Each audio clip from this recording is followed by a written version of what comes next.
I'm now pleased to introduce J'ai Dolly maintenant le Mosher. plaisir de vous présenter Dolly Mosher et Megan Goss. Dolly est coordonnatrice de l'unité des services aux victimes pour le service de police de Halifax. Megan est une étudiante en doctorat de sociologie à l'université Dalhousie. Bienvenue, Dolly et Megan. Bonjour à tous, bon après-midi. Merci beaucoup d'avoir pris le temps d'être parmi nous aujourd'hui.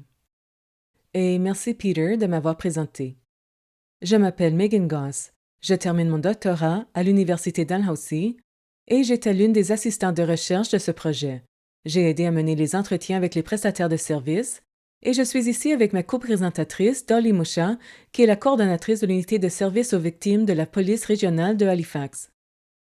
Elle était partenaire communautaire de ce projet. Nous présentons aussi ce document au nom de Diane Crocker, qui sera avec nous pendant la séance de questions et réponses à la fin de la journée. Elle est professeure de criminologie à l'Université St. Mary's et chercheure dans ce projet.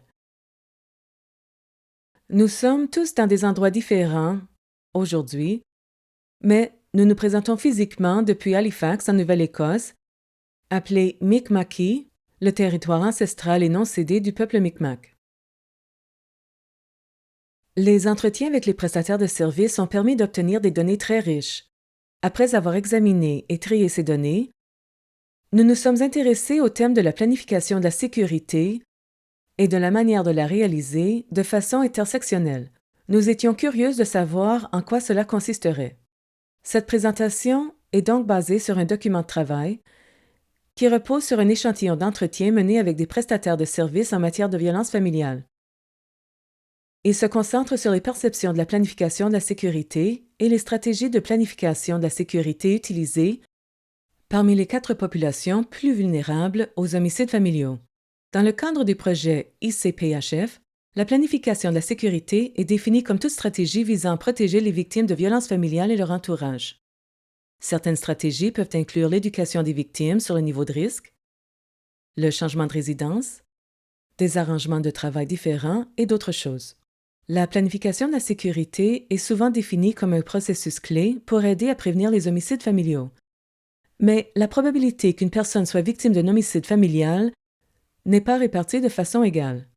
Nous soutenons qu'une approche intersectionnelle de la planification de la sécurité est nécessaire, car elle comprend la sécurité comme une expérience qui diffère pour les individus en fonction de leur identité et des systèmes d'oppression qui se chevauchent et qui pourraient les toucher.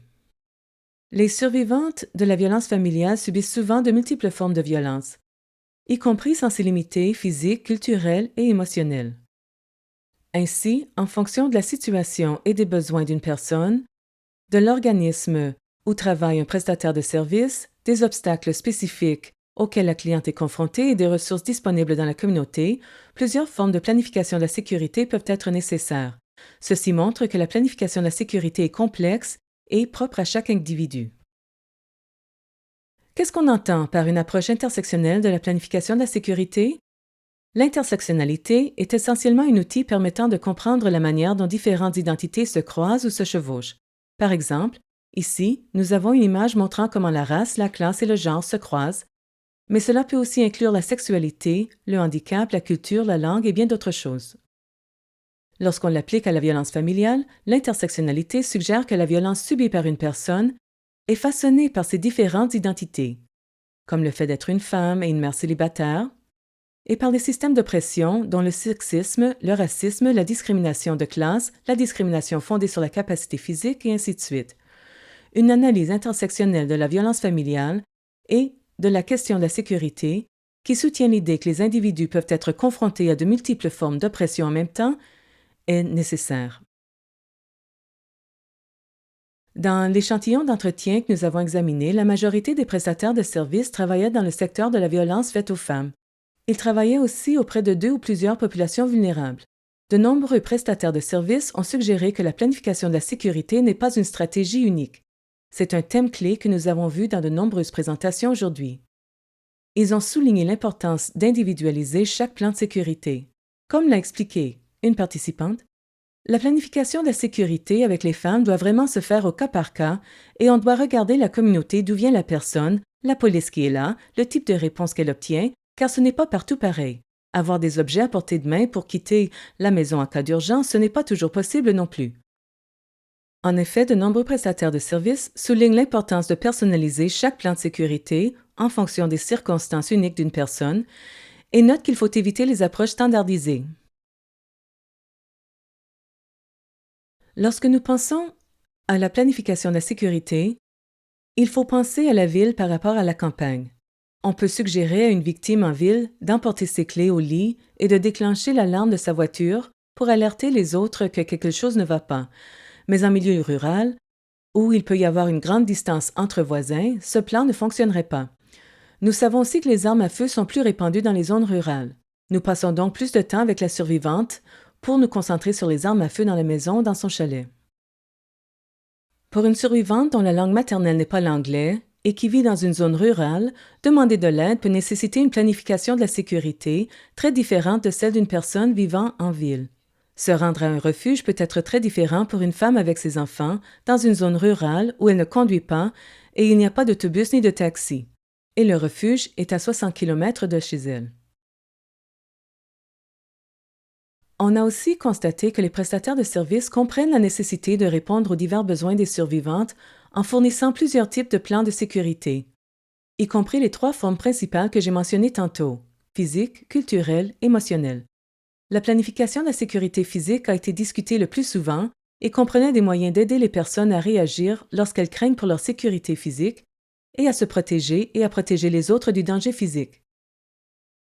De nombreux prestataires de services ont évoqué certains problèmes spécifiques à la planification de la sécurité physique pour les personnes dans des communautés rurales éloignées et nordiques.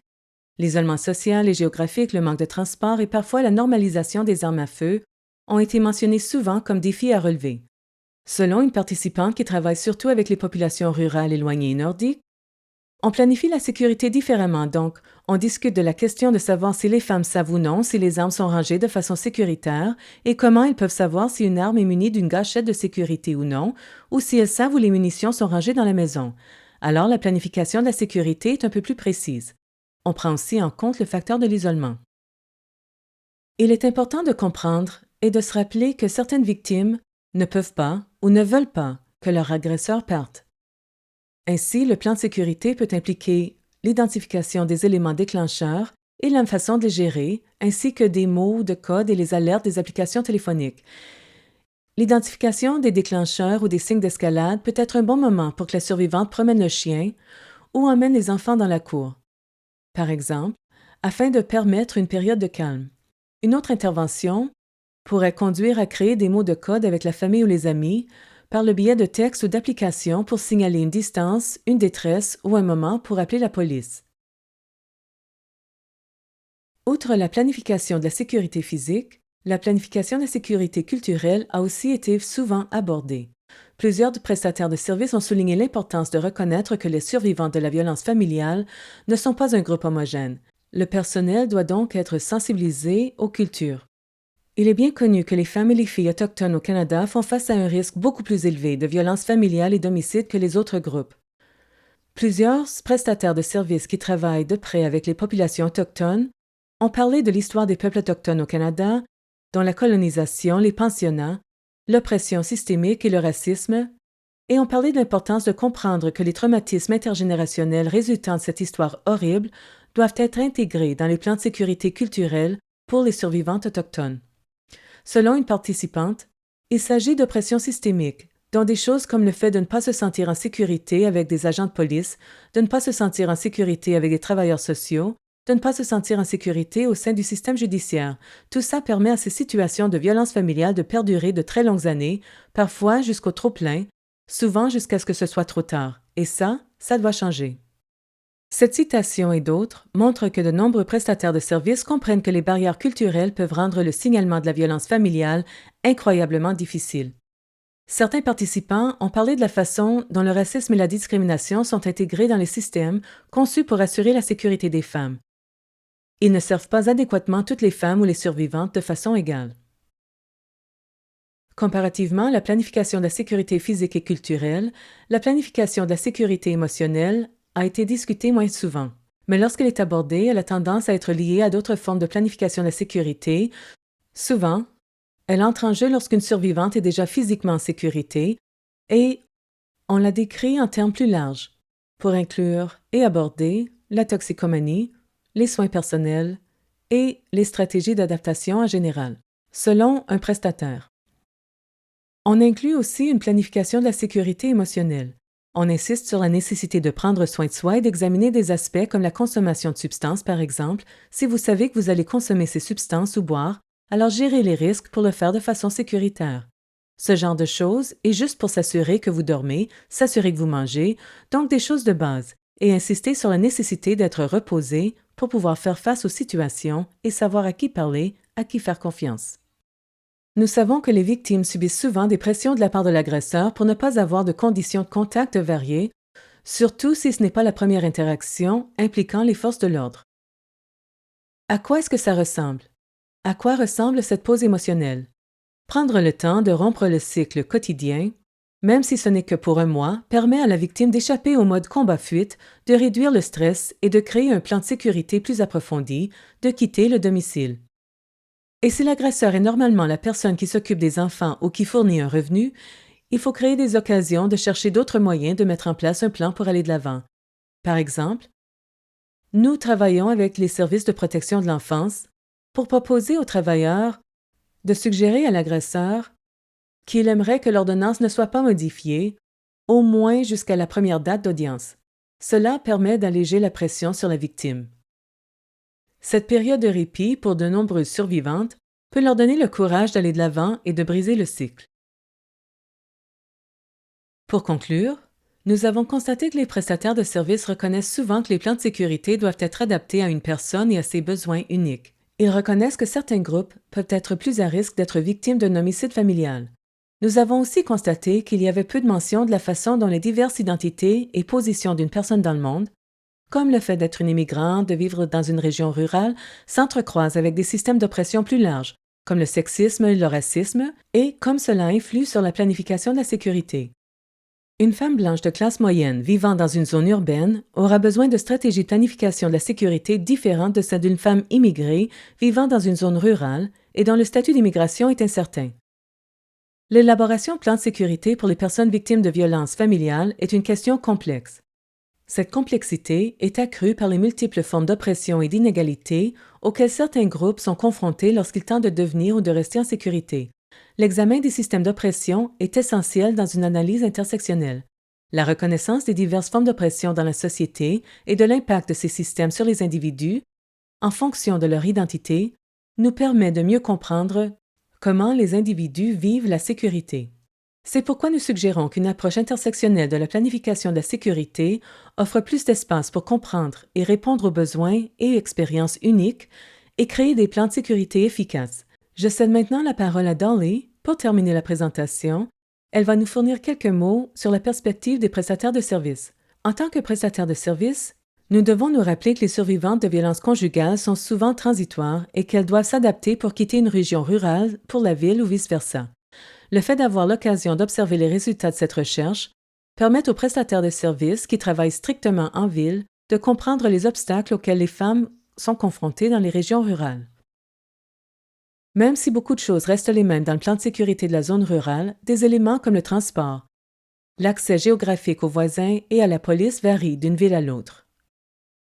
Il faut aussi comprendre que les survivantes qui quittent une ville où les communautés culturelles, les entreprises familiales et l'accès à l'anglais comme langue seconde créent une barrière instantanée à laquelle elles peuvent être confrontées dans les zones rurales où personne ne parle sa langue ni ne comprend ses croyances culturelles. Ces obstacles à la recherche d'aide et de soutien peuvent lui donner l'impression qu'elle n'a pas d'autre choix que de retourner à la violence. Les déclarations de ces femmes mettent en évidence le fait que les prestataires de services doivent élargir leurs connaissances et pouvoir servir une population plus diversifiée, avec des besoins plus diversifiés dans nos zones rurales, afin de rencontrer les survivantes là où elles se trouvent. Merci. Nous avons fourni quelques références ici et je vous remercie beaucoup de nous avoir écoutés aujourd'hui.